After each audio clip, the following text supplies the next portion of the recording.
If you want talk, games, and fun all rolled into one, well, you've come to the right place. This is The Game Show, where host Bradley Clarke and his special guests talk about the world of television game and competition shows. But Bradley's guests aren't here to just talk. They came to play a game as well. What will today's topic be? What game does Bradley have planned? There's only one way to find out. It's time to start the show. You heard the man. Welcome to The Game Show.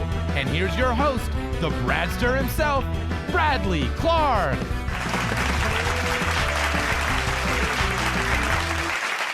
Oh yeah, it's time to start the show as you just heard. Thank you so much, Austin Angelo. I'm Bradley Clarke, and welcome to another episode of The Game Show. Now, if you're an avid listener of The Game Show, you know Survivor is always a hot topic, especially when a new season is right around the corner. Well, today, Survivor once again takes center stage because I'll be talking with a true fan and favorite of the game who was involved in one of the most memorable and shocking moments in Survivor history. All right, let's get to the vote. Erik, you have the individual immunity necklace. As always, you can give it up to somebody if you choose to. Otherwise, it is yours and you are safe tonight. This is a very tough decision for me for a lot of reasons.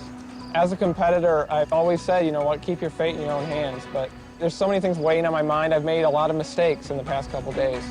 And I know that actions do speak louder than words. I want to give individual immunity to Natalie.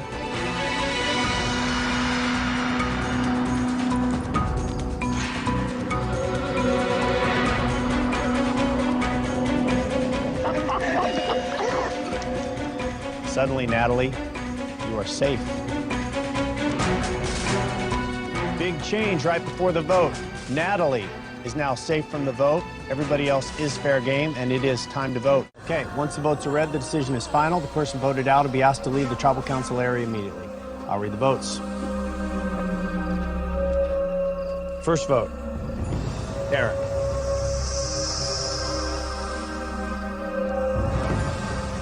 Parvati. One vote Erik, one vote Parvati. Erik, two votes Erik. 13th person voted out and the 6th member of our jury. Erik, that's 3, that's enough. You need to bring me your torch. You guys drive me crazy. I've lost my ring as dumbest survivor ever. I should have known better.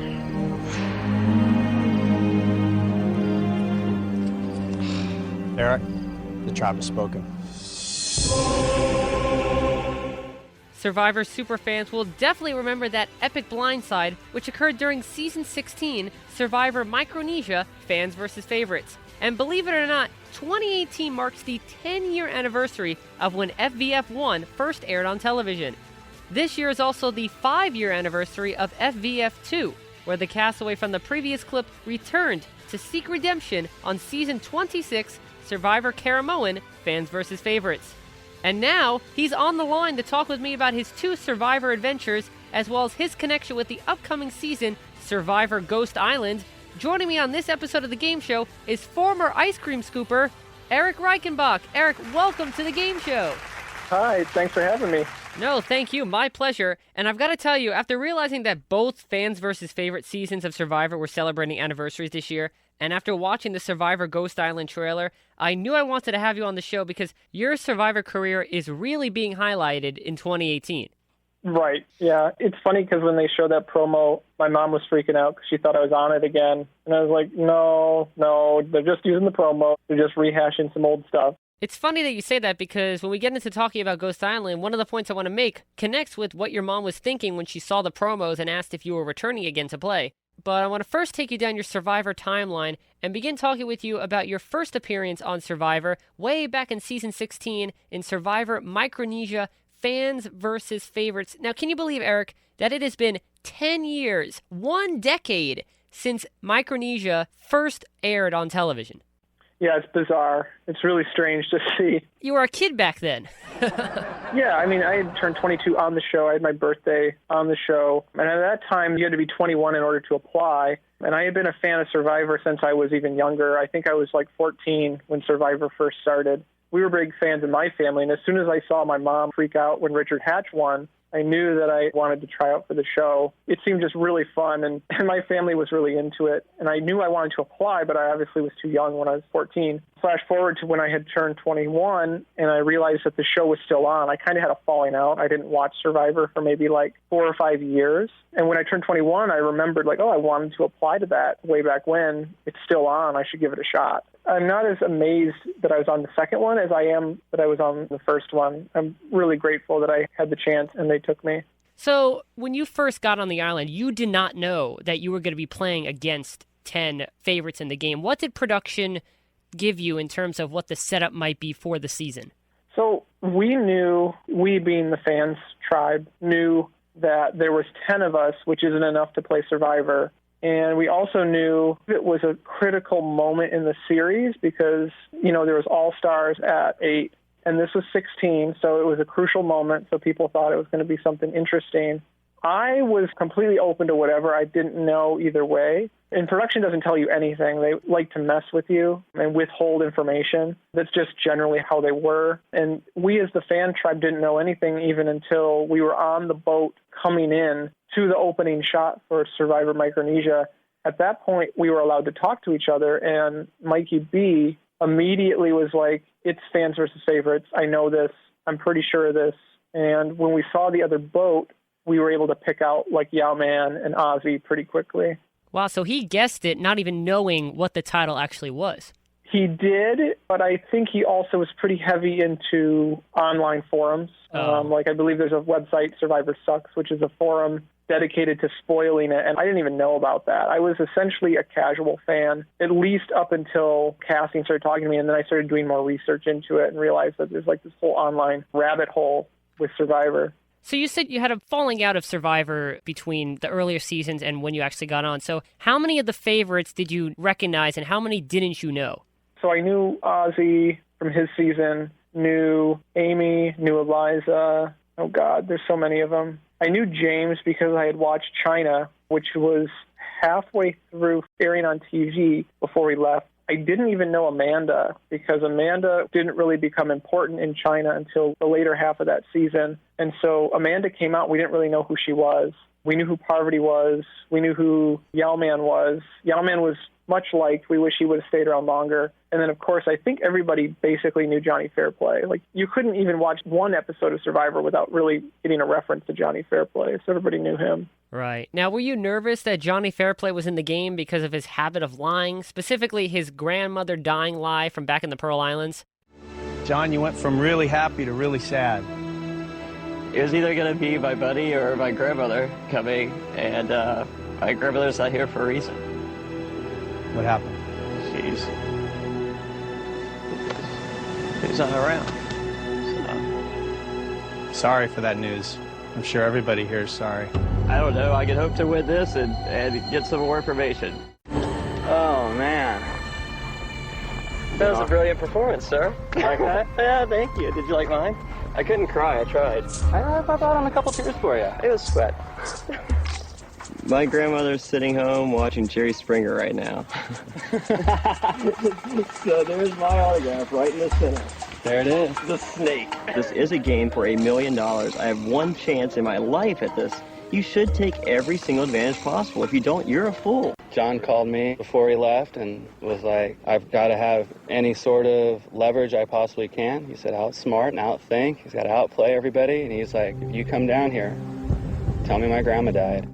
Not really. I saw Johnny Fairplay as kind of like a carnival clown, and I knew he was going to be a target for like a lot of drama. So say they had switched teams or whatever and everybody was together, I probably would have liked to befriend Johnny Fairplay and be with him just because he would be a target. So was Fairplay your favorite of the favorites, or was it Ozzy? Because you did mention on the show that you wanted to compete with Ozzy because of your track and field background. Yeah, I had seen Ozzy on the show before. I thought he was a lot of hype for what Ozzy was. When we were out there, his survival acumen, like his ability to live out in the wild, was great. He was really impressive in terms of he knew how to get coconuts, he knew how to fish, he knew how to do your basic survival things, and that is impressive.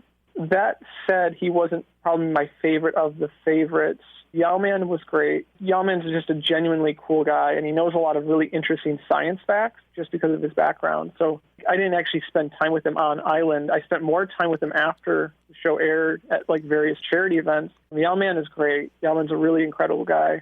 I think Johnny Fairplay is hilarious, too. He's a really great guy, too, once you get past his character. You just mentioned facts, and speaking of the word facts, later on, Eric, I have a special game for you to play, and it involves Survivor facts, so I hope you're ready for that.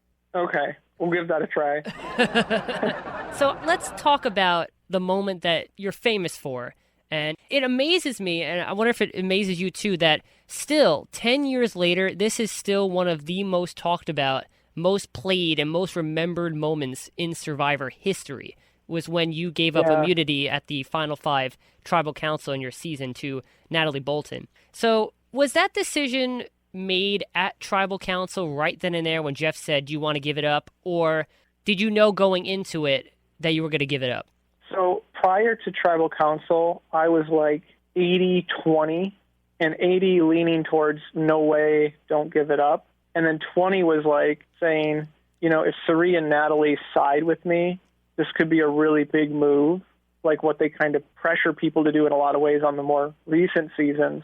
So I really wasn't considering giving it up. When we went to Tribal, I think the girls combined played their roles to essentially guilt me into feeling bad. And that really played on my mind about they don't think you're a good player. They don't like what you're doing. You're not being the good guy.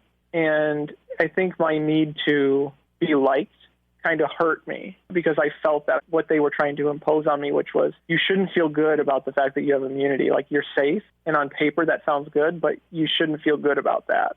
And they really played on my emotions, which, you know, combined with starvation, combined with however many days, I think at that point it was day 36, 30-some odd days of being with these people. All of a sudden I felt this hostile environment, which was the first time I had felt that, and it definitely worked. Since that time, I give props to everybody. I give props to Parvati, Sari. Amanda played her role in it, but I don't think she was so much the mastermind. And then Natalie as well, because I was pretty close with Natalie being one of the only other fans. So were you happy that Parvati won in the end because she was one of the people that duped you? You know, I feel indifferent about it. The only thing I'm not happy about with the finale is I wish Natalie would have trusted me a little more. But she was in her own thing, you know, with Parvati and with Alexis at the time. So I understand why she didn't. But honestly, between Amanda and Parvati, I really didn't care either way. And it wasn't because I don't care about strategy. It was, I think they both equally played a pretty good game. They just played very different games. Right. Now, from what the viewers saw, the whole idea behind the move was that you were thinking about the end game and thought making this move would increase your chances of getting jury votes at the final Tribal Council. So do you think if you would have just focused on the present day and not worry about a potential final tribal situation that you wouldn't have given up immunity? Yeah, I think so. I think it was the bizarre world of you've played up to this point and you get into a rhythm, and now you have to consider a whole new thing, which I think throws a lot of players. I think Russell Hantz is a great example of someone who knows how to play the first 38 days of Survivor and can't follow through because the ending is kind of counterintuitive if you play a certain game style. That said, I play way different than Russell Hantz. At the point in time when that started to happen and I started to think about that, I really hadn't thought so much about strategy as I had thought about how do I adapt to make it one more day. And I was concerned if I made it going with that strategy of how do I make it one more day all the way to Final Tribal that people would say, you didn't plan ahead at all. You just played for one more day. So I thought it would hurt me. So, yeah, I think that's a really valid argument of, had I not been thinking about jury management, I probably wouldn't have made that mistake. The previous 3 seasons, there was a final 3 instead of the traditional final 2 that was for the first 12 seasons. Had you known that it was going to be a final 2 again, would that have altered your decision? Possibly, yeah. I mean, we all assumed it was going to be final 3, and that actually influenced Sari's decision, too, because she just wanted to get out Natalie and then go to the final 3 with her, Parvati, and Amanda. So it would have sent shockwaves through everything. Had I known it was going to be a final 2, oh, there's a couple more immunities. Like, I don't have to give up immunity yet. that fact would have changed things. I've always wondered because that season featured quite a few medical evacuations or just players leaving the game. I believe 3 people left the game that season. Yeah. I've always wondered if there was actually going to be a Final 3 that season, or because of so many players going unconventionally, that's why they had an extra day and decided to do Final 2. Yeah, it really wasn't explained. It's totally within the realm of possibilities of production not telling us why they do things, because they do like screwing with contestants. It's funny because the second season, too, it was kind of refreshing to see me being messed with production again. So that's a constant with them. So it never really was explained. It may have been for that reason, but who knows? So since you played 10 seasons and 5 years apart, as a player, did you notice any changes in the way the game was played and produced the second time around than it was the first time you played? It changed a little in terms of some of the newer Survivor players played a little bit faster in terms of conversations happened really quickly and things changed really quickly. For me, I changed completely from, 21-year-old kid who never went anywhere or did anything to, I think I was 26 at the time. For the second season, completely different person in terms of, the naive kid who gave up immunity the first time, and then the second time, like, stable job, doing other things, not in college anymore, like out in the real world. So for me, it was huge change, and it made a lot more sense the second time in terms of how strategy worked and how people had conversations and how people communicated and the politics of it. I definitely think, though, watching the more recent seasons, that there's a change in the players. I mean, you can see that in Game Changers. That season was incredible in terms of some of the things that were happening strategically. Are you a fan of that, coming from seasons where there wasn't really a boatload of advantages, and your first season, it was one idol at a time, and if you didn't have that idol, someone else had it, and then they got re-entered the game, but now there's 5 different idols at once. I think idols, they kind of water down the season. I'm really not a fan of gimmick. Any way to create like some kind of gimmick on a season, I think, steps away from the meat of a season, which should be like character development and understanding relationships. I would much rather see interaction between 2 characters or 2 people like on the island than I would see like someone discussing strategy about an idol. I would much rather see character development just from a standpoint of what they're showing. And generally, I don't like idols and strategic advantages because I think for me, they're more of a, this is a warning. Stay away from this because you could bungle it or you could mess it up. I could tell, even if I didn't know that you like to write comics and stories, that you are that type of person because you talk about character development all the time. Yeah. There's tons of Survivor fans who are like hardcore strategists who will like say, what if this, what if that, and run all these hypotheticals. And I have to tell them, like, I just don't care and we just don't know because there's too many variables. Like, I'm way more interested in, these are real people with real lives. And I think sometimes all-star seasons or returning player seasons go too far down the road of idols and strategy and trying to dupe people and trying to game people instead of, like, who are these people in the first place? Like, let's be introduced to somebody like Rocky from Fiji, like this hilarious character. Or let's be introduced to somebody like Yule, who is like a total incredible political winner who was very reserved and made his way all the way to the end with incredible moves. So that's kind of where I'm coming from. And speaking of all-star seasons, weren't you the male alternate on Heroes vs. Villains for the Heroes Tribe? Yeah, I was a first alternate for the Heroes Tribe, and I believe Natalie was an alternate for the Villains Tribe, but I think we were just not picked because they had their good cast that worked. Also, that would have been a really heavy season of Micronesia returnees, which would have been terrible, I think. Oh, I absolutely agree, because you already had Sari, Parvati, Amanda, and James, so if you and Natalie were also chosen, about 1/3 of the cast would be Micronesia players. Now, in a season called Heroes vs. Villains, you need to have players like Sari and Parvati, because they embody those game categories, but if they did choose more than 4 players from fans versus favorites, they should have just invited back the whole cast. Right. They could have another great season if they even did Micronesia too.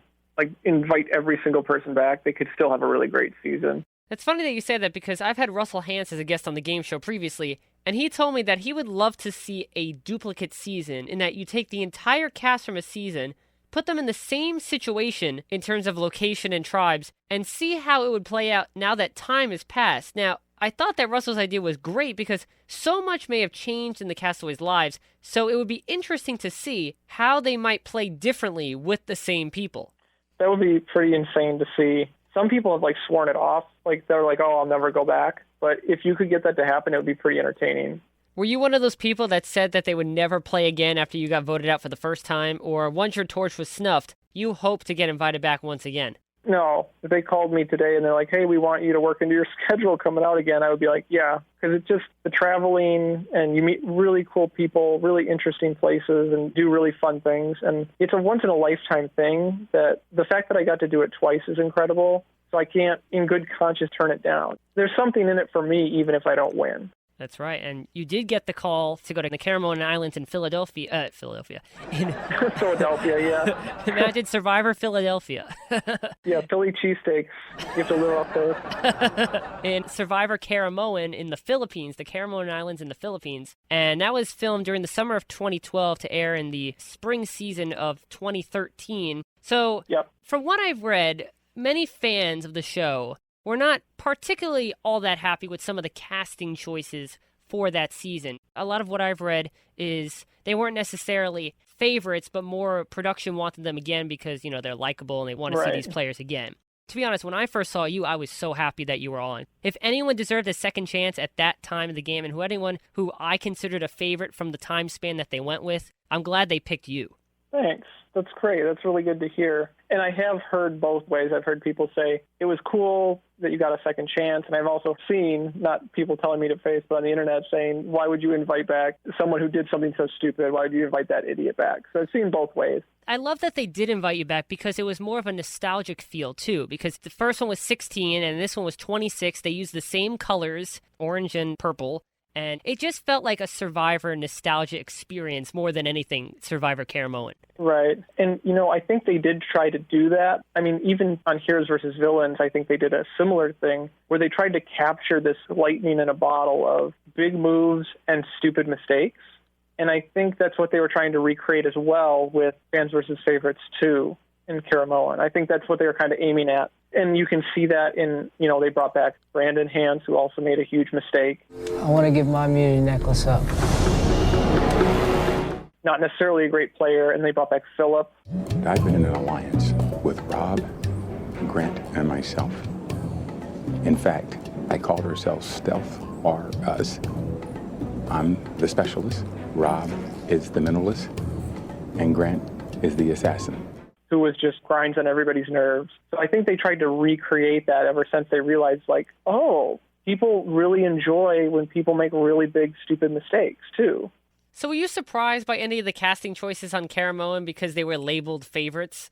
I mean, Brandon Hans, I definitely don't think is a favorite. I think he was just controversial, so they brought him back for that reason. And I think Philip is a favorite to some, but he's really also very controversial as well. I understand they might want to bring him back. Calling us favorites in the first place, I think that was the major issue that people had. I think the fan base mostly saw as favorite material. I think some saw me as favorite, some saw me as an idiot, some saw me as a favorite. And then a lot of people really wanted to see Malcolm play again. A lot of people wanted to see Andrea play again. A lot of people wanted to see Cochran play again. But, even Cochran, there's some controversy there. Some people said he doesn't deserve to play again. So there were some that arguably were favorites. But, again, I think it was more controversial than anything, which people were attracted to anyway. Well, I think the labeling of tribes has gotten a little out of hand, especially in the last few seasons, especially with Game Changers, because almost all the cast, in my mind at least, and a lot of other people's minds, were not even Game Changers. Yeah, and I think that has a lot to do with this idea of the gimmick driving the show, which I just don't agree with it. I think it's watering down something that's really good. Blue Collar was the name of a tribe. Just blue collar, they get away even from naming it something. So, some of the best seasons of the show were, I think, in terms of character development, were really early seasons where they take the time to do that, where the editing is more controlled on showing relationships. What about Francesca? Because that was the one that I was very mad about because she was the first voted out on Redemption Island, and I feel like the only reason why they brought her back is because they brought Philip back. Francesca, because you're a liar and you're a devious player.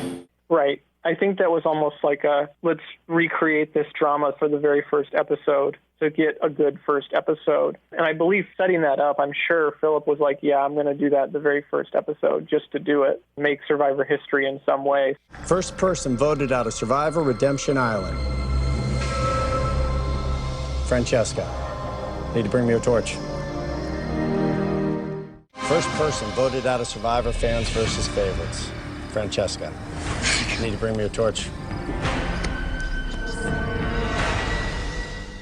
So I think there has been some, in a way, artificial prep work to create Survivor history or look for that ever since that term was coined, whenever it was coined. So, unfortunately, during that season, you were medically evacuated and you ended up finishing in 5th place again. So, Joe, right now, if Erik said to you, I don't care, I've come too far, I'm going back to camp, would you say, yes, that's okay, or no, you're not going? Right now, he's gone down, and I don't want him to go any further. I understand the risks and rewards of this game, but in this case, no, you're not going. Dr. Joe, you've officially pulled Erik from the game. Brother, after 36 days, in your second time playing, your second time, you started as a fan, you ended up as a favorite. You're not going to finish this one either. Were you disappointed that you didn't improve on your standing the second time around, or were you happy that at least you made it to the same spot that you finished the first time? It was actually really disappointing, and it was because, well, for a lot of reasons. The main one being I felt a lot more in control the second time. I think when my brothers came to visit on day like 34, 35, I even told them I'm going to be in the finals, like no matter how it shakes out, just because of my conversations with Dawn and my conversations with Cochran and conversations with whoever it was that was around. I had some way to make it to the finals no matter what. I didn't know if I could win, especially because I wasn't exceptionally strategic in the conventional sense. But when that happened, it was very strange because 1 minute I was at Tribal Council and the next minute I'm in a Filipino hospital and they said, you've left, you're gone. So it was really unfortunate that that happened, especially when it did. And a lot of people still, because of the way that it was edited, ask me, what really happened. We thought you were dehydrated. Well, it had to do a little bit more with an infection and some other stuff. Right, and it's kind of sadly ironic that you were medically evacuated because of an infection when 2 castaways, Jonathan Penner and James, were both medically evacuated because of an infection as well during your first season in Micronesia. Yeah, it's not so much ironic as it is just common. I mean, it's a really humid environment and you're all cut up. There's actually a lot more injuries to players that people don't see, and sometimes you can figure this out. If you see somebody at a challenge, they might have a bandage on them, and it never was explained with editing, and it might be like a minor cut that won't disqualify them from the game, but the Survivor medical team feels the need to bandage them so that they don't get further infected. So it's actually really common. There's actually a lot more that happens medically than usually is shown. So going back to when you did get medically evacuated, had you made it to the next tribal council, do you think you would have felt pressured to maybe win immunity and prove all those watchers who didn't want you on the season that, hey, I can make it this far and not make that fatal mistake? Yeah, definitely. What's really interesting is just my train of thought was there was an immunity challenge the day when I was evacuated where we had to stand on like a log and you hold your arms behind your back and slowly the crank gets turned by Jeff Probst and you get like lowered over the water. For today's challenge, you're going to be standing on a ledge over water while holding onto a handle behind your back. That handle is connected to a winch. Every time I crank it, it will lower you closer to the water. When the pain becomes too much to bear, you'll fall into the water. You're out of the challenge. Last person left standing wins immunity, guaranteed a 1 in 5 shot at winning this game. At the time, my alliance for Final 3 was Dawn and Brenda, and we considered ourselves the Good People Alliance because we didn't do too much conniving. I think Cochran did quite a bit. And during that challenge, Dawn wanted to win because she had never won an immunity, and I think I was the only male left in that challenge. And I thought about it, and I was like, you know what, I could just keep going. Like, I really didn't feel too terrible, and I thought I could keep going. But because I was, in an alliance pretty solidly, I thought, with Dawn, I dropped out. So then that tribal council happens. Brenda gets voted out, blindsided by Dawn and Cochran. 15th person voted out, and the 6th member of our jury. Brenda. I knew it. Need to bring me your torch. I was honest with you guys. I was genuine with you guys.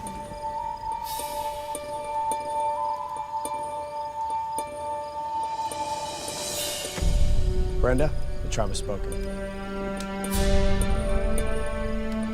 Time for the go. It hurts.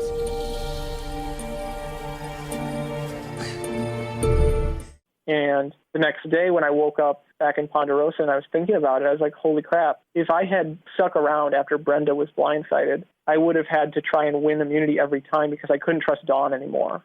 She was deceptive about me and Brenda going with her to the end. So at that point, yeah, had I not been medically evacuated, it would have been a win immunity as much as you can and beat out Eddie and beat out Cochran. Well, that was kind of your situation back in Micronesia as well. You had to win immunity every single time. Right. And I'm not a strategic player in the sense of making and brokering deals with people. So that's not what I can play to. I'm kind of a stick around until it's time to win immunity at the end and start winning. Right, yeah. But overall, did you enjoy your Survivor experience? I did. I enjoyed the actual, being there and what it was. I did not enjoy watching it just because I thought that editing that season was particularly bad and particularly gimmicky. But, it was worth it. I enjoyed it. Overall, it was a good experience, I think.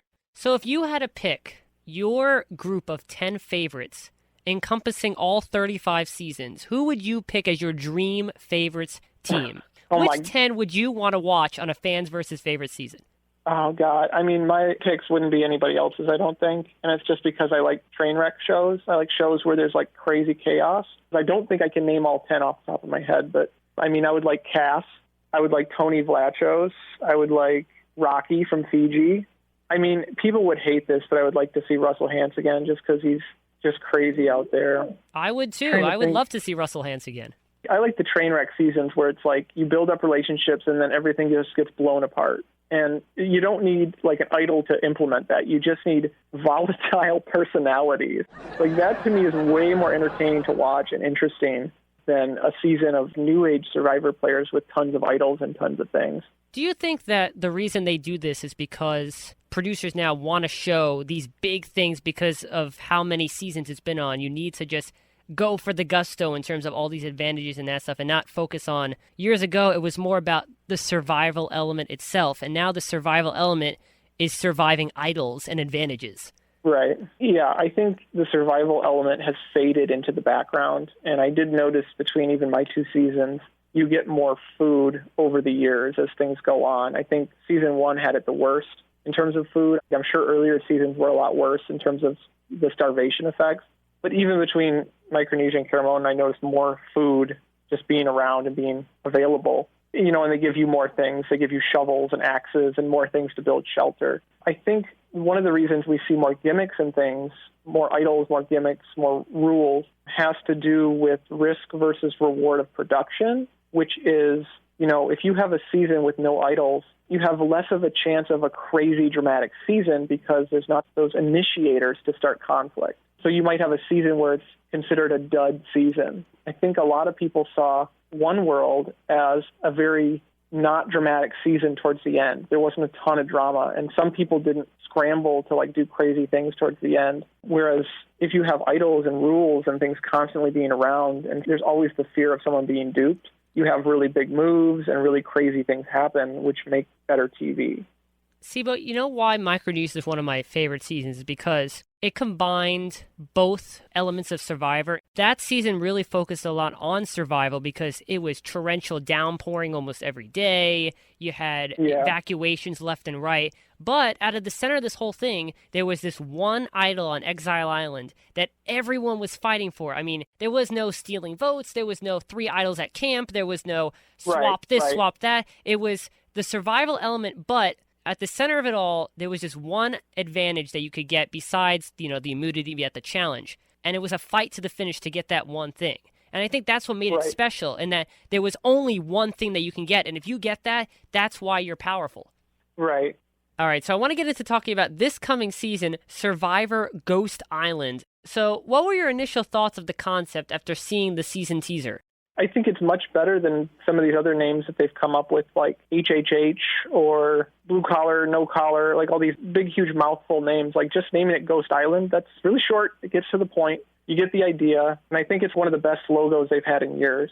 I do like the logo. And, coming from an artist background, I'm sure you could appreciate which logos you like and which you don't. Yeah. I think the core concept is good in terms of we have this whole history of Survivor to kind of look back on and reminisce about. I think this is a much bigger concept, which I like. It's not as contrived as some of the other seasons. So when you see your clip come up in the trailer, does it sting a little, or are you glad that your season is still being remembered?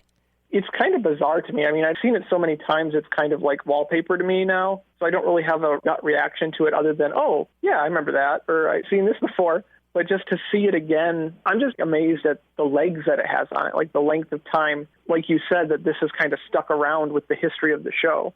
Well, I'm glad it has, because one of my pet peeves with Survivor nowadays is that, especially with returning player season or when they implement things that we've seen in the past, is that they focus now on so many current things. Current, I mean the last few seasons, especially with this season. If you look at the list of items that are on Ghost Island, a lot of the elements that are actually effective, not the snuffers or the urns or that stuff, the actual effective elements of the game that are going into Ghost Island, most of them are very current from the last few seasons. So I'm glad that they're using things like your immunity necklace, however they may use it, or Ozzy's stick that Jason had. What are you pulling? What are you trying to pull? I'm going home anyhow. Why? It's not the idol. It is the idol. It's not the idol. Yes, it is. Ozzy must have put it in there. He must have the real thing. That's not the idol. What is it? It's a stick. I know. It has a face on it. Don't worry. Ozzy put it on there, made a face on it. No, he didn't. It's not the idol. Why do you say that? Because that can't be the idol. Why not? Because it's just a stick. I know. Do you think so? I think that's not the idol. And that's a bummer.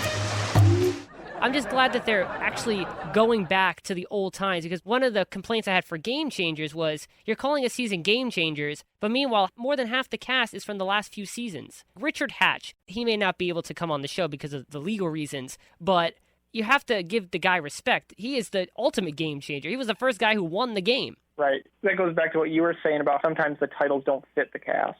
Right, but I'm glad that they're actually going back somewhat down the Survivor timeline, because this whole season was built around, this is a season for the fans. We want to showcase what the fans love about the show and all the moves and all the advantages and all whatnot, and at least they're trying somewhat with putting some of the older elements in. So are you, as a fan and someone who's played a while back, are you happy to see the elements from your era of Survivor on Ghost Island?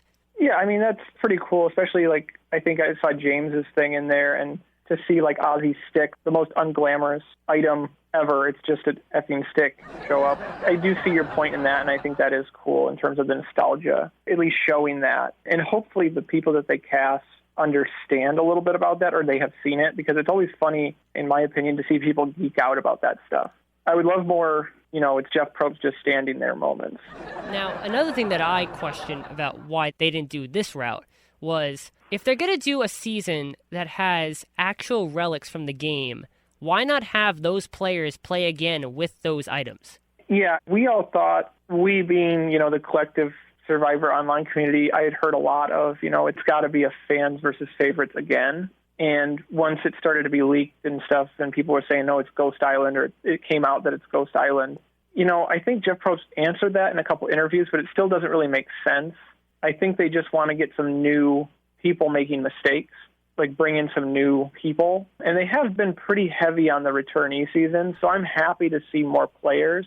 I still don't think that fits in with the ghost theme, though. I guess I'm a ghost in that I only appear in clips on the show instead of actually being there. So I'm talked about, but I don't really, I don't know, are they going to hologram me into camp? That'd be kind of cool. Maybe they have footage of me that they can hologram, or James will wander into camp as a ghost. I don't know, but I think it'll be okay that they have new players. As long as they know what those items are. They did say that these are all super fans of the game, so hopefully the super fan label rings true this season, unlike it did on Fans vs. Favorites. Yeah, the first Fans vs. Favorites, we weren't all fans. A lot were, but some weren't. And you mentioned there's been a recent trend of seasons featuring returning players, including 2 second chance at Game Changers within the last 5 seasons. However, if Survivor would have used the Ghost Island theme with returning players instead of Game Changers, which was a complete disappointment, I think many fans would be thrilled, wouldn't you say?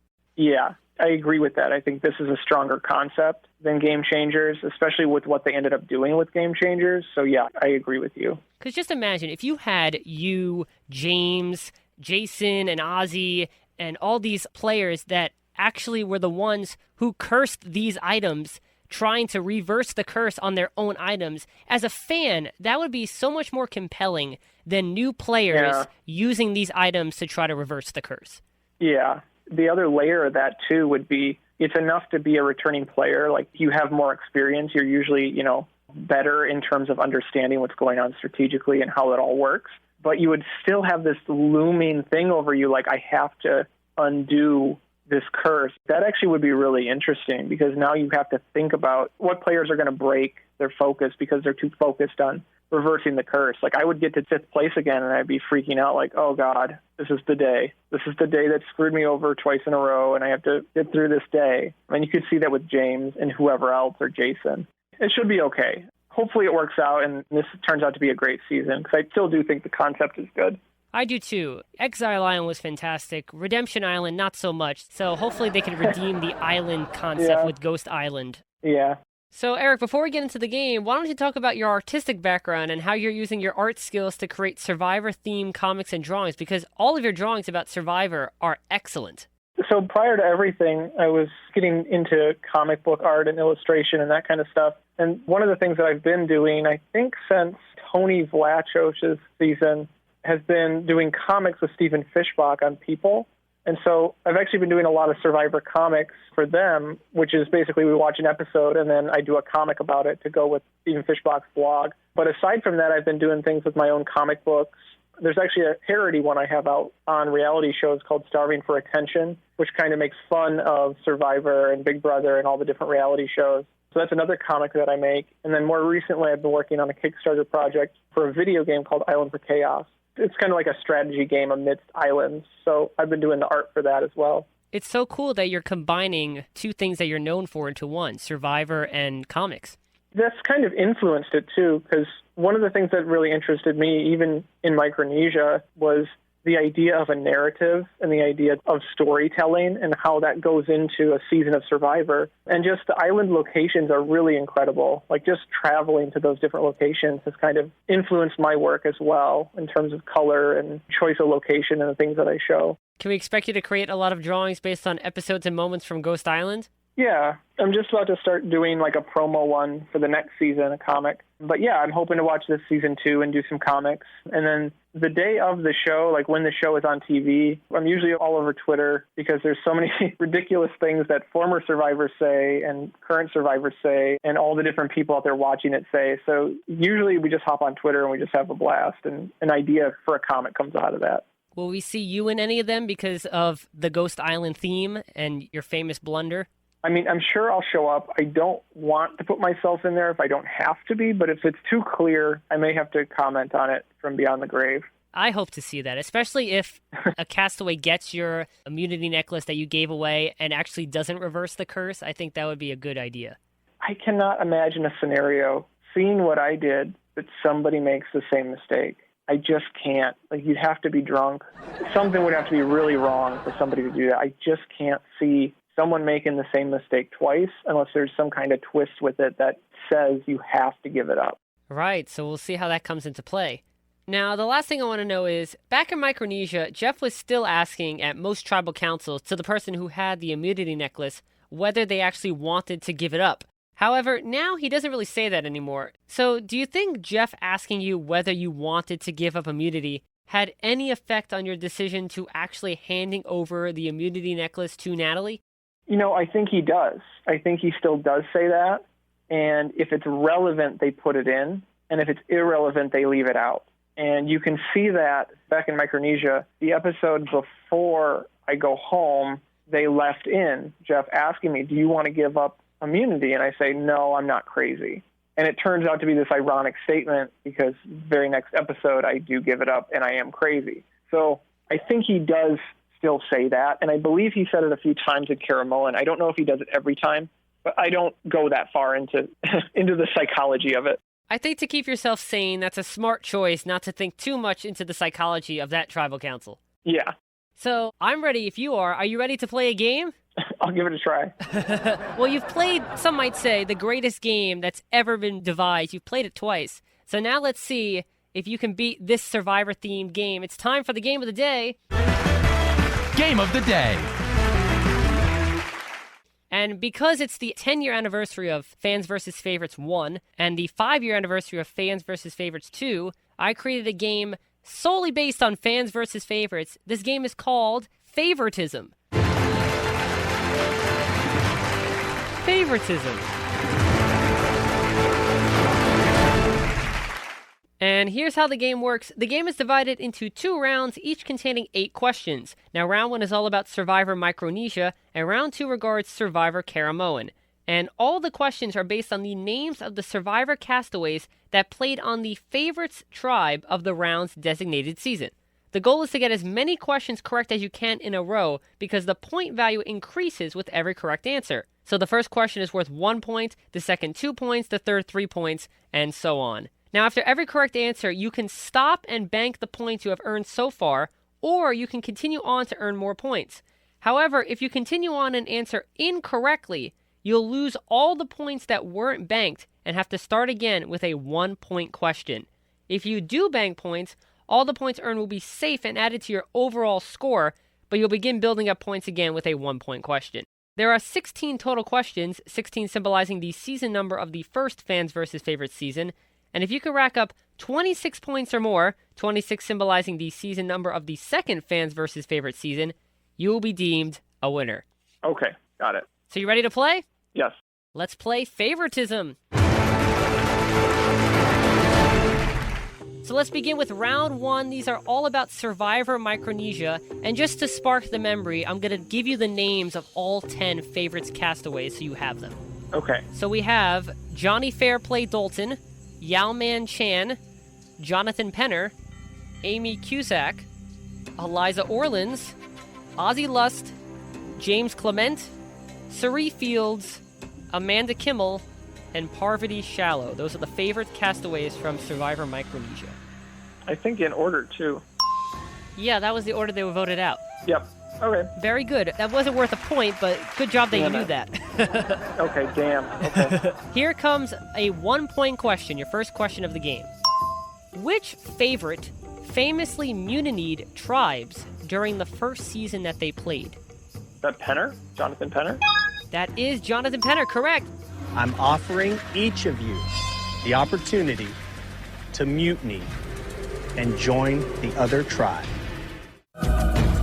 5, 4, 3, 2. Candace is mutinying. 1. Jonathan mutinies at the last second. That is it. You have 1 point. Would you like to bank it or keep going? No, let's keep going. All right, this is for 2 points to bring your total to 3. On Survivor China, did both James Clement and Amanda Kimmel, the 2 favorites who first played on that season, originally belong to the Fei Long tribe or the Zan Hu tribe? I'm going to say they were on Fei Long. You're going to say Fei Long, and I'm going to say you are correct. It was the Fei Long tribe.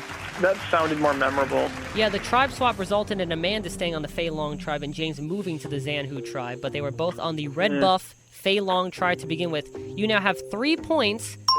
You can go on, and the next question will be worth 3 points if you get it right, or you can bank the 3 points. Remember, the goal is to get to 26 by the end of the game. Okay, let's try one more before I bank. All right, here comes a 3-point question. In terms of seasons, which favorite waited the longest to play Survivor for the second time? Longest. So that would be which one from the earliest season. Correct. So I know Eliza is way back. Amy's way back too. That's before even that. Trying to think. Palau was after that. Oh, I'm pretty confident it's Suri Fields. Are you going to lock in Suri Fields? Yeah, I'll do that. Unfortunately, it was not Suri. It was Johnny Fairplay. Oh, I knew it. Forgot him. Johnny Fairplay first played on Survivor Pearl Island Season 7, so he waited 9 seasons. Damn it. So you're down to 0, was but it. there's still plenty of more questions, so don't get discouraged. Okay. So we're going back to a 1-point question. You ready? Yeah. At the time of taping Survivor Micronesia, which favorite was the youngest tribe mate? The time of taping it, who was youngest on the favorites? All these kids right in the middle of the range. Like there's Amanda and Parvati and Eliza and Ozzy. They're all in that range. There's nobody really young from that group. I'm going to say Amanda. At 23 years old, it is Amanda Kimmel. You got it. Okay, yep. Gonna go on, you're gonna bank the 1 point. No, let's go one more. I can always do a 1 point again. Okay, here we go. This is for 2 points. How many of the favorites first played the game on Survivor Palau? Survivor Palau? I don't think there's any. I remember all the cast of Survivor Palau now. There's none. 0. 0 is right. You got it. Yeah, that's a trick question. Little trick question there, but you figured it out. None of the favorites were from Survivor Palau. You got it. Okay, good. So you have 3 points. What do you want to do? Let's go for one more. All right, here we go. One more. The dreaded one more. Yeah. Here we go. Of the 2 favorites that originally competed on Survivor Vanuatu, Amy Cusack and Eliza Orleans, which was voted out first on Survivor Vanuatu? Oh, Amy. Final answer. Voted out 13th on day 33. It is Amy. Yep. Eliza was voted out 4 days later on day 37. She was the 15th voted out. Yep. Well, now, here we go. You have 10 points. The next question will be worth 5 points. It could bring your score to 15, but I don't know if you want to take that risk. You have 10 points. What do you want to do? I'm thinking about it, honestly. Let me think here. The goal is 26. I know.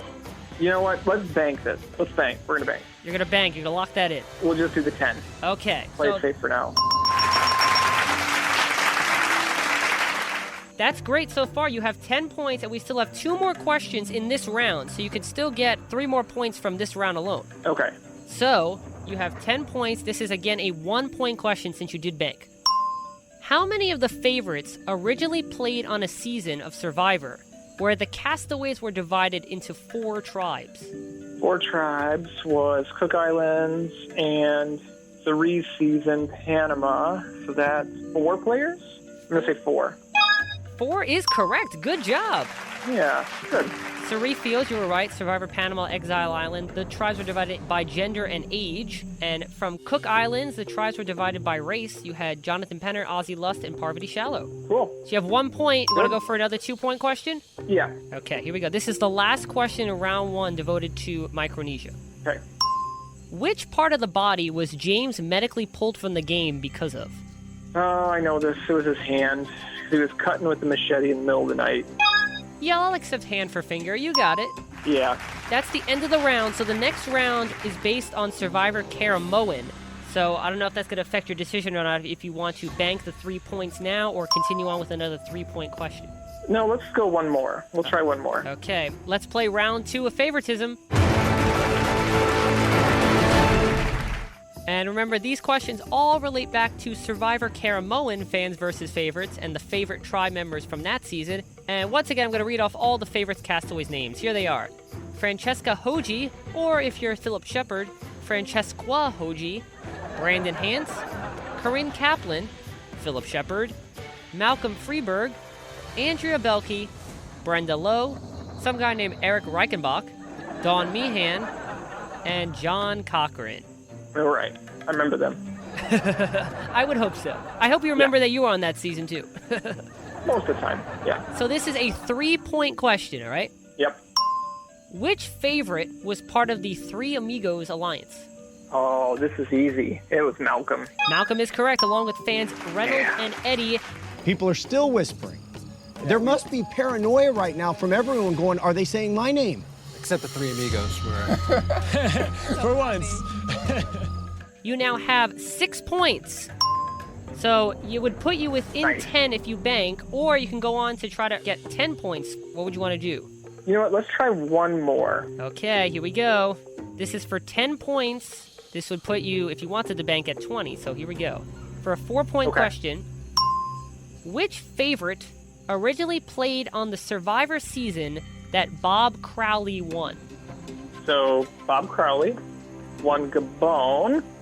So I'm going to say Corinne. because that was a pretty bitter season. So Corinne Kaplan. Well, it may have been a bitter season to you, but this answer is not bitter. Corinne is correct. Cool. It was Survivor Gabon in season 17. All right, we're back where you banked last time, 10 points. That would put your score at 20, and you would still need 6 more points.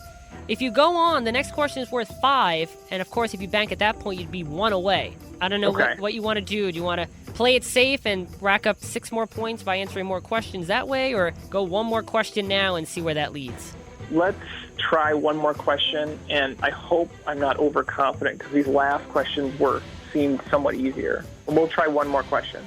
All right, you're going to go for it. Now, I do have to warn you, if you get this wrong, there would not be enough points to win after this question. Oh, okay. It sucks, but we're going to have to live with that. Okay, so think long and hard on this. Here comes the question. How many total seasons of Survivor were represented by the favorites on Survivor Caramoan?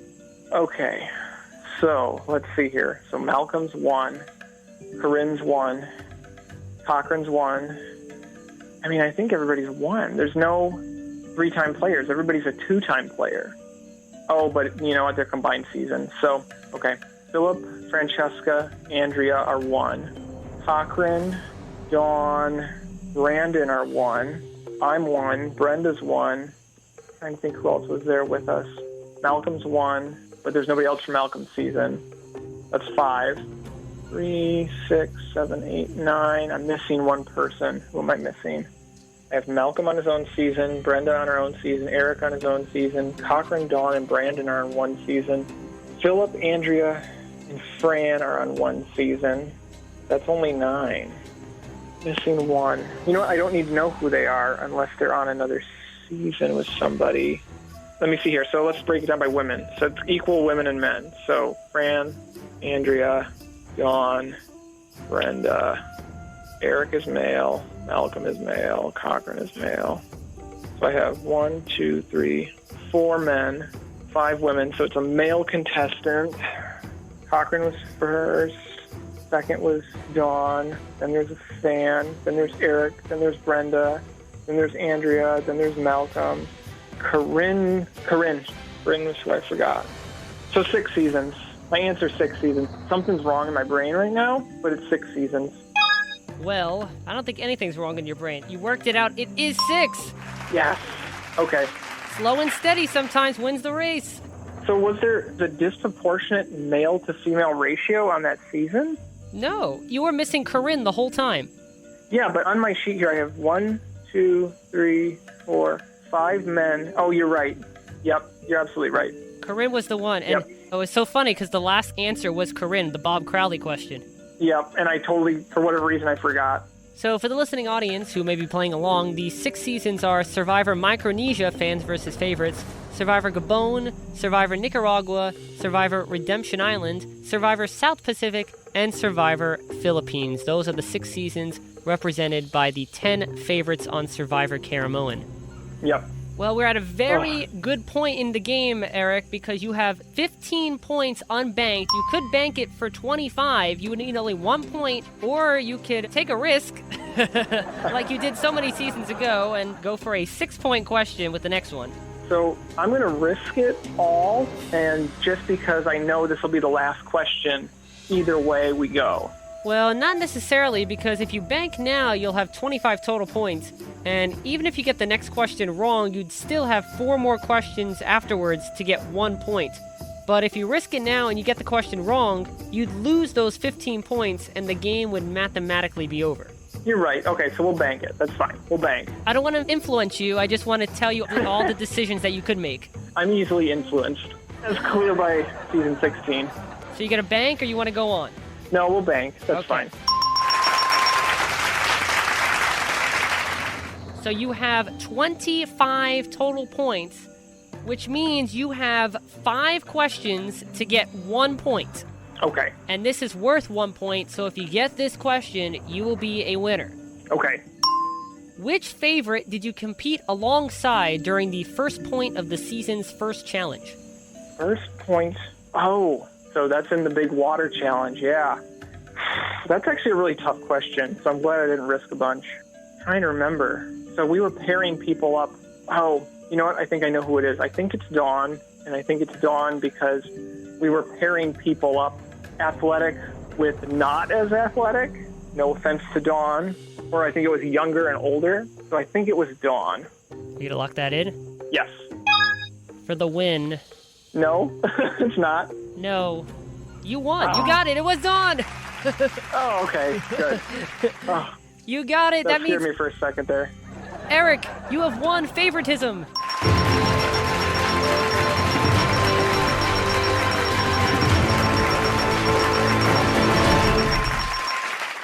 Nice. Thank you. And that was the game of the day, Favoritism. Favoritism. Well, Erik, thank you so much for taking the time to be my guest on this episode of the game show. No problem. Thanks for having me.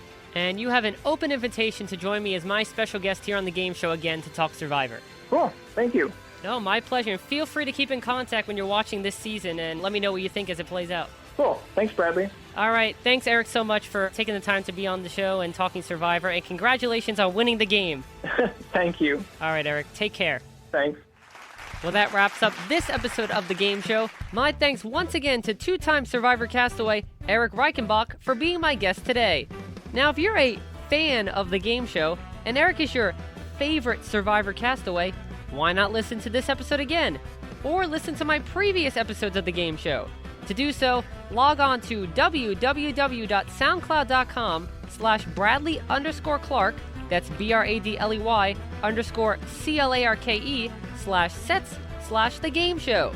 That's www.soundcloud.com/Bradley_Clarke, that's BRADLEY_CLARKE/sets/the game show.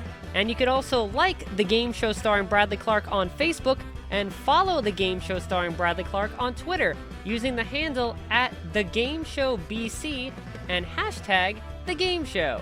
But of course, be sure to tune in next time for another exciting episode of the talk show about the world of television game and competition shows, The Game Show. I'm Bradley Clarke, and wait, hold on a second.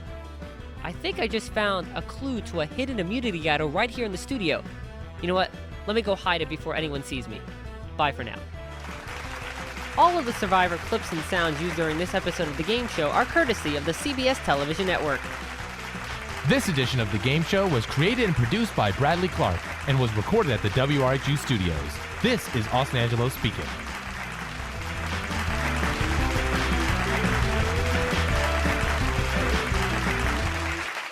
The Game Show is a Bradley Clarke production. Get your game on.